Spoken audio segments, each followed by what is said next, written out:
Ryan Poles has acquired a pass rusher. He has traded a 6th-round pick in 2025 for edge rusher Darrell Taylor from the Seattle Seahawks. What's going on, guys? I'm back with another Chicago Bears news update video, which I'll be doing anytime the Chicago Bears news going on. And Ryan Poles did make a trade for an edge rusher, and no, it's not a household name like a Matthew Judon would have been. That deal fell through, as we saw in Hard Knocks, because Matthew Judon did not want to agree to the contract extension that Ryan Poles gave him before trying to trade for him. So unfortunately, we cannot get that deal done, but Ryan Poles did have a backup plan, and the backup plan seems to be 27-year-old Darrell Taylor from the Seattle Seahawks. And I don't think this move, takes the Bears out of making more moves at the edge rusher spot. Like, you could very easily still trade for an edge rusher before the season starts or during the season at the trade deadline if you really want a star name, because Darrell Taylor is only going to be like a rotational backup type of player on the Bears defensive line. But I think it's a pretty solid move if you look at what he's done in his career so far. He was a 2nd-round pick by the Seahawks back in 2020. He went to college at Tennessee. He played there for 4 years. He was a pretty old rookie. He was 24 years old when he got drafted, which is why he's going to be 27 this upcoming season. So definitely on the older side, but still has some years left before he hits age 30. And if you look at his physical profile, so he definitely fits the Bears mold that they want at the defensive end spot. He's 6'4", weighs 267 pounds. That's the results I got from his testing back in 2020. He could be a little bit different now in terms of weight, obviously, but pretty thickly built guy. It seems like he did not do a whole lot of testing at the combine.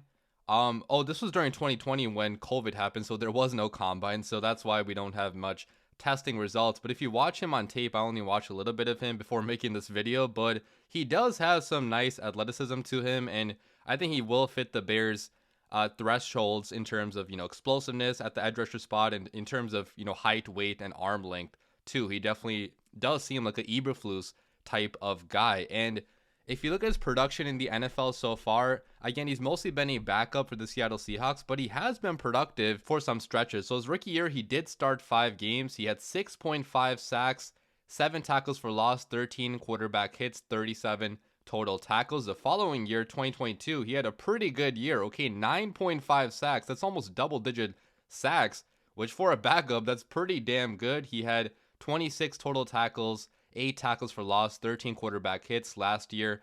The production dipped a little bit. He only had 5.5 sacks, 28 combined tackles, 7 tackles for loss, 8 quarterback hits. So last year, not as good of a year as he had in 2022, but I'm sure the Bears are hoping he can bring more of what he put on tape in 2022, because if he does anything close to that, he would be a steal of an acquisition by Ryan Poles for only paying a 6th-round pick for him. And in terms of run defense, I'm just looking at his PFF grades right now, but the run defense grades are pretty poor according to PFF. He had a 47 run defense grade in 2021. 2022 was 40.7. Last year, it was 45.2. So in terms of playing against the run, maybe not the best player there, but the Bears do have a lot of run defenders on this front 7, on this defensive line. So I'm not really worried too much in terms of run defense, if he's going to be a little bit lacking there, because the Bears do need more pure pass rushers on this team, to go and get after the quarterback. I mean, the Bears had the #1 run defense last year, but still lacked in terms of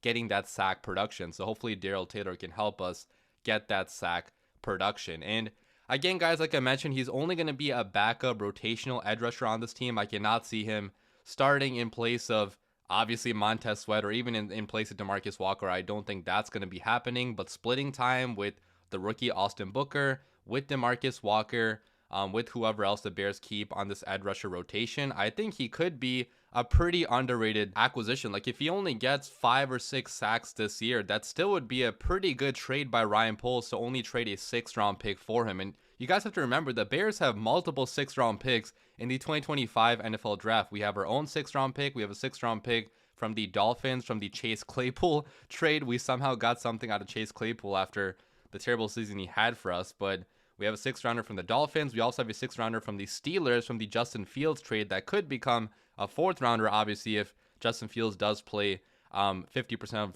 the snaps for the Steelers. But regardless, we're not going to be hurting for draft capital as a result of making this trade. It's only a 6th-round pick, and the Bears already had other 6th-round picks for the upcoming season. So Overall, I think it's a pretty solid move by Ryan Poles. Not a splash move, not a move that, we're going to be super, super excited about, but adding depth to your roster is never going to be a bad thing, as we have seen this preseason. I mean, the Bears have so much depth on their roster, which is why our backups have been dominating the backups of every other team, it seems like, in the NFL. So we'll see what Darrell Taylor does. I think the Bears could still be making more moves at the defensive tackle spot. Matt Eberflus talked about the lack of depth at DT being concerning after the end of the last preseason game. So I think a move is coming there, probably a signing after training camp cuts happen, which those cuts happen on Tuesday. So look out for maybe some more defensive line or maybe even offensive line players being added to the Bears roster pretty soon. But leave your comments down below. What do you guys think about this trade? As always, bear down.